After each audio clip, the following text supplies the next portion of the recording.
நான் மிக்க மகிழ்ச்சியோடு இங்கே நான் தெரிவித்துக் கொள்ள விரும்புகிறேன். இன்றைக்கு ஒன்றிய பிஜேபி அரசாங்கம் ஒரு மூர்க்கத்தனமான மோதல் போக்கை தமிழகத்தின் மீது தொடுத்திருக்கிறது.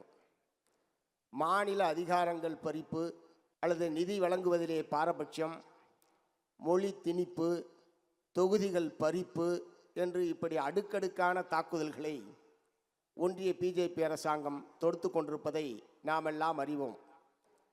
இந்திய அரசியல் சாசனத்தினுடைய இறையாண்மை, முகப்பிலே குறிப்பிடப்பட்டிருக்கிற இறையாண்மை, மதச்சார்பின்மை, ஜனநாயகம், சோசலிச குடியரசு என்கிற இந்த கோட்பாடுகள் எதையுமே ஏற்றுக்கொள்ளாத ஒரு கூட்டம்தான் இன்றைக்கு ஒன்றிய ஆட்சி அதிகாரத்திலே இருந்து கொண்டிருக்கிறார்கள்.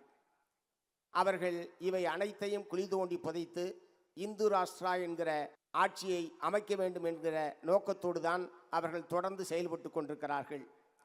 அந்த சங் பரிவார் கூட்டத்தினுடைய இந்த நோக்கத்தை முறியடிப்பதற்கு இங்கே எப்படி மதச்சார்பற்ற சக்திகளெல்லாம் நாம் ஒன்றாக இன்றைக்கு சேர்ந்திருக்கிறோமோ அல்லது கடந்த பல ஆண்டுகளாக சேர்ந்து தமிழகத்திலே செயலாற்றி கொண்டிருக்கிறோமோ, அதை போலவே ஒன்றிய பிஜேபியை அதிகாரத்திலிருந்து அப்புறப்படுத்துகிற மகத்தான போராட்டத்தில் தொடர்ந்து இணைந்து செயல்படுவோம் என்பதை இந்த நேரத்திலே நான் தெரிவித்துக் கொள்ள விரும்புகிறேன். ஏராளமான மக்கள் நல திட்டங்களை நம்முடைய முதலமைச்சர் அவர்கள் மிக சிறப்பான முறையிலே நிறைவேற்றியிருக்கிறார்கள். இங்கே பல தலைவர்கள் குறிப்பிட்டார்கள், நானும் பல மேடைகளிலே கூட குறிப்பிட்டு கொண்டிருக்கிறேன். இந்த விடியல் பயண திட்டத்தில் துவங்கி மகளிர் உரிமை தொகையாக இருக்கட்டும், தமிழ் புதல்வன் திட்டமாக இருக்கட்டும், அல்லது கல்லூரி செல்லக்கூடிய பெண் மாணவிகளுக்கான உதவித்தொகை திட்டமாக இருக்கட்டும், இவை எல்லாமே ஒரு நீண்டகால பலனை விளைவிக்கக்கூடிய மிகச்சிறந்த திட்டங்கள்.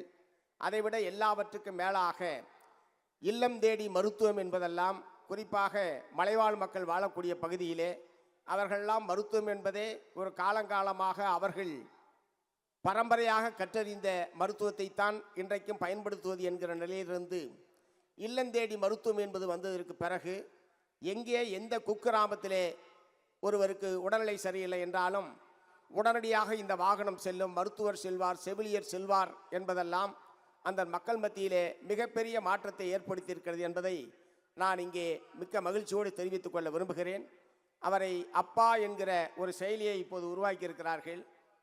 கல்லூரி மாணவிகளுக்கு 1000 ரூபாய் மாதந்தோறும் என்பது பெத்த அப்பா கூட யாரும் தர்றதில்லை. மாதம் மாதம் எதுக்கு பொம்பளை பிள்ளைக்கு 1000 ரூபா பணம் மாதம் மாதம் என்கிற முறையில் தான் பெத்த அப்பா கூட கேட்பார். ஆனால் நம்முடைய முதலமைச்சர் அவர்கள் மாதந்தோறும் 1000 ரூபாய் அவர்கள் கேட்காமலேயே அவர்களுடைய வங்கி கணக்கு செல்லும் என்று சொல்லி, நீங்கள் படித்தால் மட்டும் போதும் என்கிற அளவுக்கு இப்படி பல புதுமையான திட்டங்களை தமிழகத்திலே நடைமுறைப்படுத்தி கல்வியிலே, குறிப்பாக பெண் கல்வியில் ஒரு மிக முக்கியமான புரட்சியை ஏற்படுத்தக்கூடிய வகையில் இப்படி பல நல்ல திட்டங்களை நிறைவேற்றி இருக்கிறார். இந்த திட்டங்கள் தொடர்ந்து செயல்படுவது என்பது தமிழ்நாட்டினுடைய முன்னேற்றத்திற்கு, தமிழக மக்களுடைய முன்னேற்றத்திற்கு நிச்சயமாக மிகச்சிறந்த பலனை அளிக்கும் என்பதை நான் மார்க்சிஸ்ட் கம்யூனிஸ்ட் கட்சியின் சார்பில் இங்கே தெரிவித்துக் கொள்ள விரும்புகிறேன். அதை போலவே ஒன்றிய பிஜேபி அரசாங்கம் உழைப்பாளி மக்கள் போராடி பெற்றிருக்கக்கூடிய ஏராளமான உரிமைகளை எல்லாம் பறிக்கத்தக்க வகையில் 4 தொகுப்பு சட்டங்களாக உருவாக்கி இன்றைக்கும் அது இருந்து கொண்டிருக்கிறது.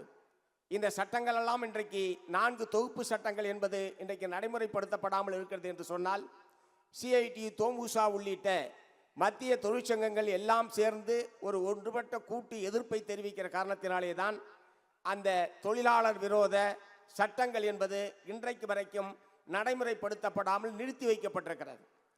இத்தகைய தொழிலாளர் உரிமைகளை பாதுகாப்பதிலேயும் தமிழக அரசு முக்கியமான பங்கை ஆற்ற வேண்டும்.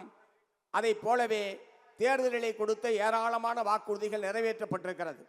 நம்முடைய அமைச்சர் பெருமக்கள், முதலமைச்சர் உட்பட எல்லோருமே சாதனை பட்டியல்களை எல்லாம் தொடர்ந்து கூட்டங்களிலே சொல்கிறார்கள். ரொம்ப மகிழ்ச்சி. ஆனால் நிறைவேற்றப்படாத கோரிக்கைகள் நிறைவேற்றப்பட வேண்டும் என்கிற எதிர்பார்ப்பு, மிச்சமிருக்கிற கோரிக்கைகள் நிறைவேற்றப்பட வேண்டும் என்கிற எதிர்பார்ப்பு தமிழகத்திலே மக்கள் மத்தியிலே இருக்கிறது என்பதை முதல்வர்களுடைய மேலான கவனத்துக்கு நான் கொண்டு வர விரும்புகிறேன்.